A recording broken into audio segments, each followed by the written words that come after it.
अयोध्या कांड के प्रारंभ में पूज्यपाद गोस्वामी श्री तुलसीदास जी महाराज ने 3 श्लोक लिखे हैं।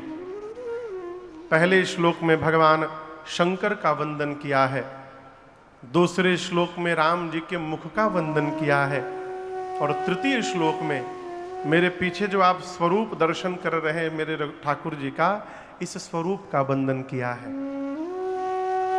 शंकर भगवान के लिए गोस्वामी जी कहते हैं, यश्यांके च विभाति भूधर सुता देवा पगामस्तके भाले बाल विधुर गले च गरलम यस्यो रसी व्याध। जिन भगवान शंकर के बाम भाग में मां पार्वती विराजमान है, कहीं यश्यांग के है कहीं बामांग के है, किसी किसी पाठ में,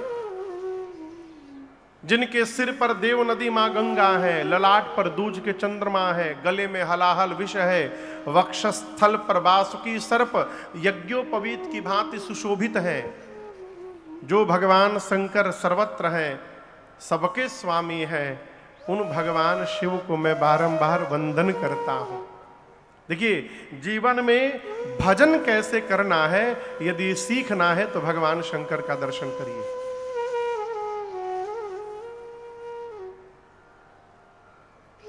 वैसे तो बोकारो में बहुत काफी संख्या में आप लोग आ रहे हैं। कई जगह से मेरे पास फोन भी आया कि महाराज जी, बोकारो को लोग खूब आनंद ले रहे हैं, खूब संख्या में उपस्थित हो रहे हैं। ये आपका भी सौभाग्य है और मेरा भी सौभाग्य है। लेकिन मेरा एक प्रश्न है, क्या बोकारो में केवल आप ही लोग रहते हैं और कोई नहीं रहता है? वो क्यों नहीं आ रहे हैं? इतनी समस्या है जीवन में साहब।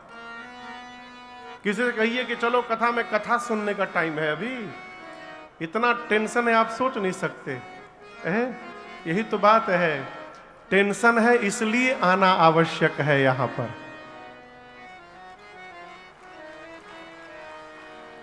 आप समझ रहे मेरी बात को?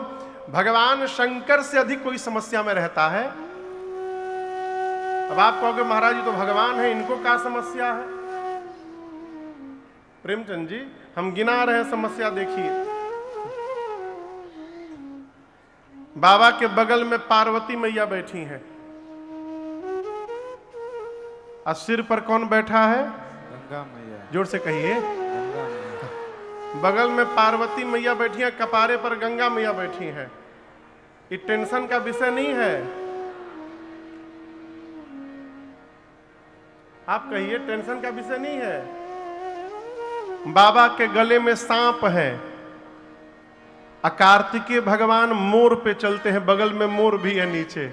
यहां देखिए, नीचे मोर होगा, दिखाई दे रहा होगा। दिखाओ स्वरूप, दिखाओ एक बार। है मोर। अब मोर के आगे सांप है और मोर सांप को कुछ कह नहीं रहा है। दोनों को एक साथ रखना समस्या नहीं है का? कहिए। गणेश जी चलते हैं मूसक पर, अब वहां पर बाबा के पास सांप है, सांप के आगे मूसक महाराज फुदुक रहे हैं और सांप छू नहीं रहा है। ये समस्या नहीं है, दोनों को एक साथ में रखना। बाबा चलते हैं नंदी पर, अब मेरी मां चलती हैं सिंह पर, शेर पर। नंदी और शेर एक साथ पार्किंग में खड़े हैं। कैलाश के पार्किंग में एक साथ नंदी और शेर खड़े हैं। दोनों को एक साथ रखना ही समस्या नहीं है तो और क्या है? लेकिन इतनी समस्या में भी मेरे बाबा एकदम आनंद में रहते हैं। जानते हैं क्यों? क्योंकि भगवान शंकर पूरे परिवार के साथ, तुम पुनि राम राम देन राधे, सादर जपहु अनंग आराधे। भगवान शिव पूरे परिवार के साथ भजन में रहते हैं। इसलिए भजन आने के बाद जीवन में समस्याएं तो आती हैं, लेकिन उन समस्याओं का प्रभाव हमारे जीवन पर नहीं पड़ता है। ये भजन का प्रभाव है। ये सीखना है इनसे। और जवानी में सब समस्या तो जवानी में है। हम लोग छोटे थे तो मन में होता था कब बड़े हो जाएं, कहें पढ़ाई से पिंड छूटे। लेकिन अब सही बताएं आपको, अब मन करता है काश फिर से छोटे हो जाते। कोई टेंशन नहीं था हो उस समय, पढ़ाई करो, खेल करो, आनंद करो। गृह कारज नाना जंजाला, ते अति दुर्गम शैल विशाला। इस नाना प्रकार के जंजाल में रहते हुए आनंद में यदि रहना है तो भगवान शंकर का अवलोकन करिए। जवानी की कथा है अयोध्या कांड की कथा। इसलिए भगवान शंकर की तरह भजन में लगे रहिए और अपने कर्तव्य का पालन करते रहिए। पूरा जीवन आनंद पूर्वक निकल के चला जाएगा और पता भी नहीं चलेगा। इसलिए पहले श्लोक में बाबा को वंदन किया, दूसरे श्लोक में राम जी के मुख को वंदन किया। आप दर्शन करिए, राम जी से रात में क्या कहा गया कि सवेरे आप युवराज बनेंगे। राम जी प्रसन्न नहीं भये। प्रातः काल कहा गया राम जी युवराज नहीं, वन में जाना है। राम जी दुखी नहीं भये। गोस्वामी जी कहते हैं प्रसन्नताम या नगता विषेकतः तथा न ममले वनवास दुःखतः मुखाम्बुजश्री रघुनंदनस्य मे सदास्तु सा मंजुल मंगल प्रदा। भगवान का वो मुख जो अभिषेक होगा सुनकर प्रसन्न नहीं भया, वनवास होगा सुनकर दुखी नहीं भया। जो भगवान का मुख सर्वकाल एक रस में रहता है, वो मुख अपने भक्तों का सर्वदा मंगल करने वाला है। गोस्वामी जी कहते हैं मैं उस मुख की बारंबार वंदना करता हूं। तीसरा श्लोक आप में से कई लोगों को स्मरण भी होगा, मेरे पीछे देखिए और गाइए। नीलाम्बुजश्यामलकोमलांगम् सीता समारो पितबाम भागम पाणौ महाशायक चारु चापम नमामि रामं रघुवंशनाथम। गोस्वामी जी कहते हैं नीलाम्बुज, नील अंबुज के समान श्यामल कोमलांगम, जिनके श्याम रंग के कोमल अंग हैं। सीता समारो पित बाम भागम, जिनके बाम भाग में जगत जननी मां श्री सीता जी विराजमान है।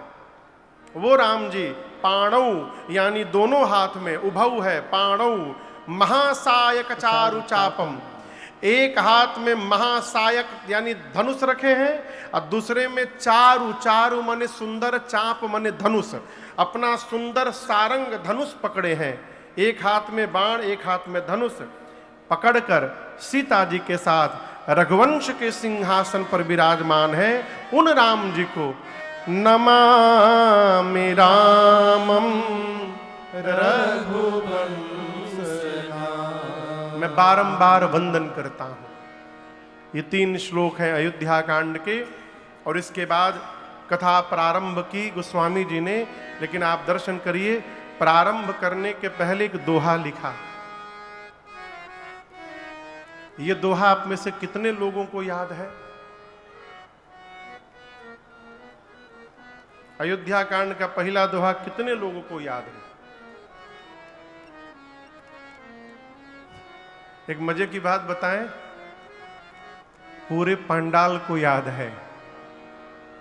आप ही नहीं, धरती पर जितने सनातनी हैं उन सबको याद है।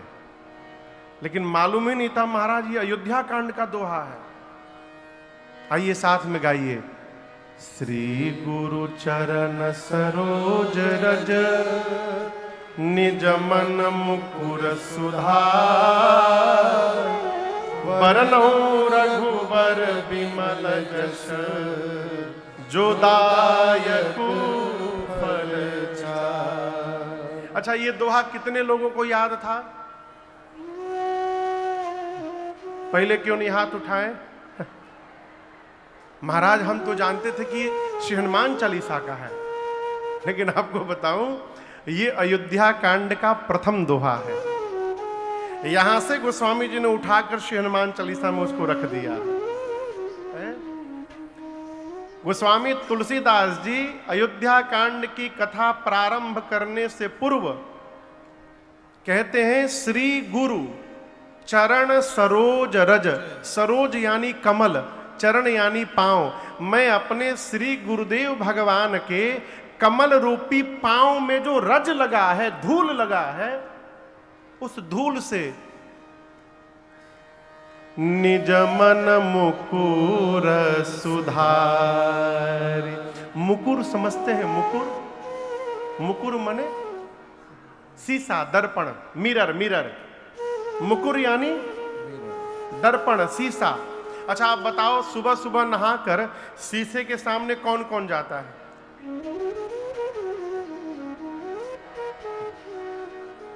सब जाते होंगे, छोड़ एक आदमी को। बोलूं? अब हमारी पंडित जी को शीशा का गिलक का काम है। जिसके सिर पर बाले नहीं है, वो शीशा के सामने जाके क्या कर लेगा? सॉरी, कोई अन्यथा न लेगा। दर्पण के सामने जाते हैं। अच्छा आप बताओ, दर्पण पर यदि मैल जमा हो तो आपको चेहरा दिखाई देगा? कहा करिए, बीच में नहीं दिखाई देगा। तो आप क्या करेंगे? उसको साफ करेंगे। जिस प्रकार दर्पण पर मैल जम जाए तो अपना मुख नहीं दिखाई पड़ता, उसी प्रकार मन पर यदि मैल जम जाए तो भगवान की कथा समझ में नहीं आती है, भगवान का चरित्र समझ में नहीं आता है। इसलिए भगवत चरित्र को समझना है तो मन को निर्मल करना अति आवश्यक है। और ये मन निर्मल होगा कैसे? गुरु जी की कृपा से। गोस्वामी जी कहते हैं, श्री गुरु चरण सरोज रज निज मन मुकुर सुधार। अपने मन रूपी दर्पण को सुधार कर, साफ करके, मैं अब बरनौ रघुबर बिमल जस जो दायक फल चार। मैं भगवान के इस विमल यश का वर्णन करने जा रहा हूं जो 4 फल देगा। कितना फल? 4। कौन कौन सा फल देगा? आम, केला, संतरा, चौथा हो सेव। हाँ? सेव। सेव बहुत फेवरेट है, कहा था सेव। ये फल नहीं मिलेगा। क्या मिलेगा? धर्म, दूसरा अर्थ, तीसरा काम और चौथा मोक्ष। भगवान के यश का गुणगान मनुष्य को चारों पुरुषार्थ देने में सक्षम है। इसलिए गोस्वामी जी कहते हैं, मैं मन को निर्मल कर रहा हूं। बतिया समझ में आ रही है?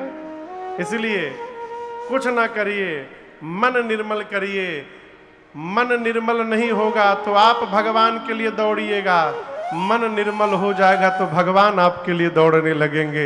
इसलिए मन निर्मल करिए, मन निर्मल। राम जी कहते, मैं नहीं कह रहा हूं, ये राम जी कहते हैं, निरमल मन जन सो मोहि पावा।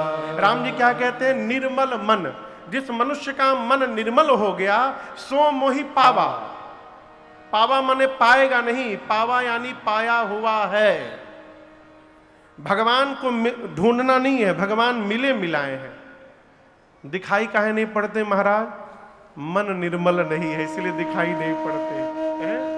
जिस दिन मन निर्मल हो जाएगा, कहीं जाने की आवश्यकता नहीं होगी, आपको आपके घर में भगवान प्राप्त हो जाएंगे। इसलिए मन निर्मल करिए।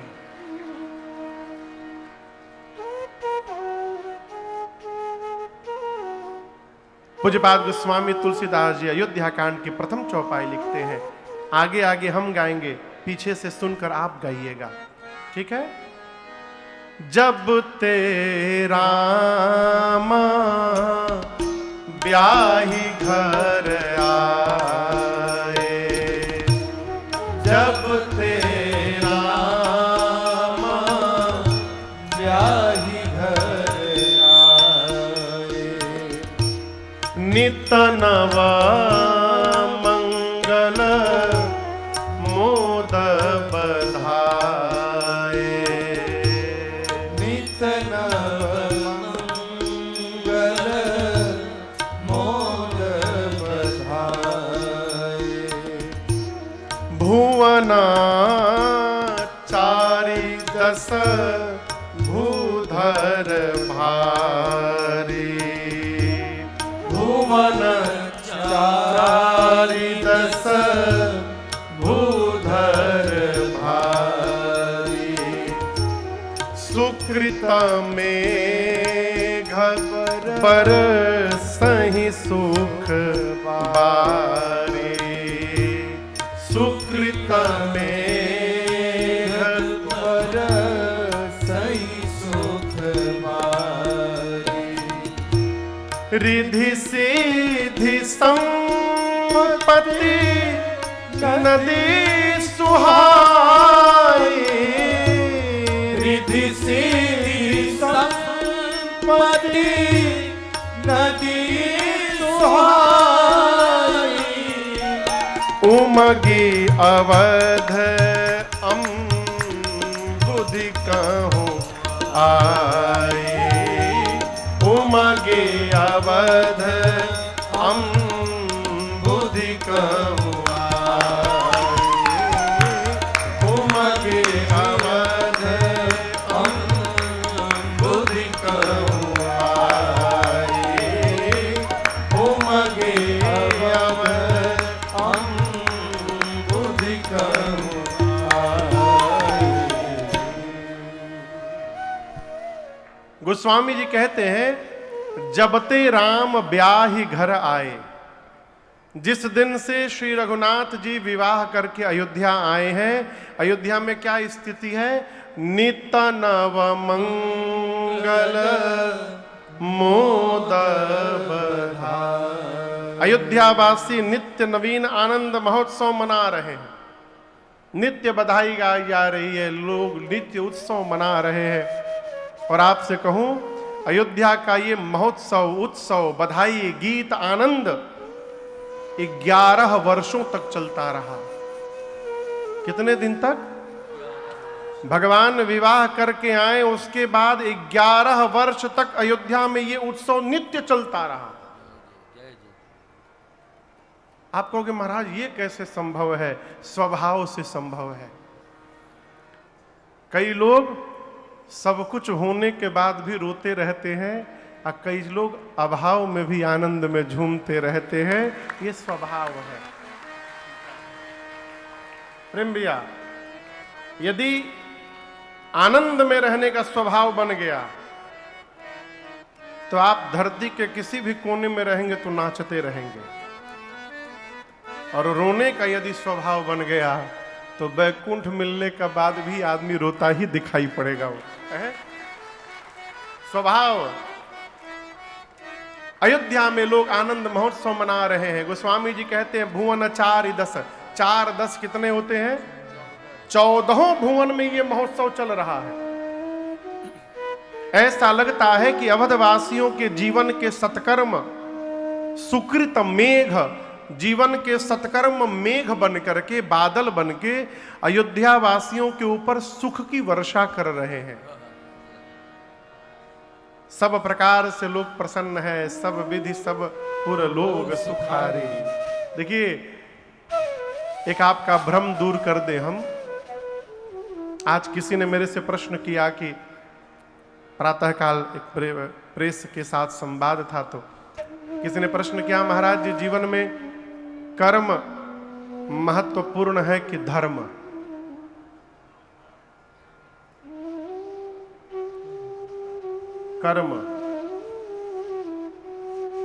कर्म ही डिफाइन करेगा कि आप धर्म में है कि अधर्म में है। बिना कर्म किए आप धर्म को परिभाषित ही नहीं कर सकते। भाई काम करेंगे तब न पता चलेगा कि आप धर्म कर रहे हैं कि अधर्म कर रहे हैं। जब कुछ करबे नहीं करेंगे तो कैसे पता चलेगा धर्म है कि अधर्म है? समझ रहे हैं? इसलिए कर्म प्रधान विश्व करी राखा, जो जस करई सो तस फल चाखा। जीवन में कर्म आवश्यक है, लेकिन कैसा कर्म? धर्म सम्मत कर्म आवश्यक है, ये इसका विवेक रखना चाहिए। केवल भगवान की अगरबत्ती दिखाने से हम सुखी नहीं हो पाएंगे जब तक हमारे द्वारा सत्कर्म नहीं होगा। बहुत गंभीरता से कह रहा हूं आप लोगों से, कर्म करिए।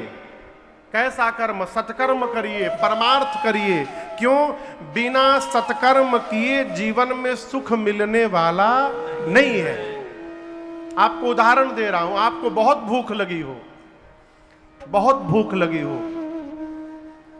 4 रोटी की आपकी भूख है, आपके थाली में 4 रोटी सब्जी सब आ गया, आप खाने बैठे, तब तक कोई आपसे अधिक भूखा आपको दिखाई पड़ गया। आपसे अधिक कोई भूखा आपको दिखाई पड़ गया। आप अपनी 4 रोटी में से 2 रोटी उस भूखे को खिला दिए और 2 अपने खा लिए। आप तो आधा पेट ही खाए ना। लेकिन आपसे कहूं, कभी ऐसा अवसर मिले तो ऐसा करके देखिएगा, 4 रोटी खाकर जो आपको संतुष्टि नहीं मिलेगी, वो 2 रोटी खिला करके संतुष्टि प्राप्त हो जाएगी। आत्म सुख बढ़ेगा। बिना सत्कर्म किए, बिना परमार्थ किए जीवन में सुख मिलने वाला नहीं है। आपको और तनिक भीतर ले चलूं, हम जब धरती पर सत्कर्म करते हैं तो ऊपर देवलोक में हमारे पितरों का स्वागत किया जाता है। बोकारो का कोई बच्चा यदि विश्व में ख्याति प्राप्त कर ले किसी भी विधा में, तो उस बच्चे के पिता को पूरे बोकारो में बुला बुलाकर सम्मान किया जाएगा। अमुक के पिताजी आज विशिष्ट मेहमान हैं, होता है ना। उस समय पिता के हृदय को जो सुख मिलता होगा, आप कल्पना नहीं कर सकते। मनुष्य किसी से भी हारना स्वीकार नहीं करता है, लेकिन हर पिता अपने पुत्र से हारना चाहता है। वो चाहता है कि हमारी संतान हमसे भी आगे चली जाए। तो उस समय पिता को जो आनंद प्राप्त होता है उसको बताया नहीं जा सकता। उसी प्रकार जब हम यहाँ सत्कर्म करते हैं, परमार्थ करते हैं, तो हमारे पितरों का ऊपर स्वागत किया जाता है। और उस समय पितृ हमारे जब प्रसन्न होते हैं तो उनकी कृपा की दृष्टि होती है हमारे परिवार पर, और तब जाकर परिवार में सुख शांति की वर्षा होती है। ये पूरा प्रोसेस है। इसीलिए बिना सत्कर्म किए सुख मिलने वाला नहीं है, सत्कर्म करिए। अभी टाइम नहीं महाराज, बाद में करेंगे, बाद में। अगला साल हमारे पूज्य महाराज श्री के एक परिचित है, मैं बताऊं, मैं नाम नहीं लूंगा ना स्थान बताऊंगा। उनका ट्रांसपोर्ट का काम है, मां ट्रकें हों उनकी।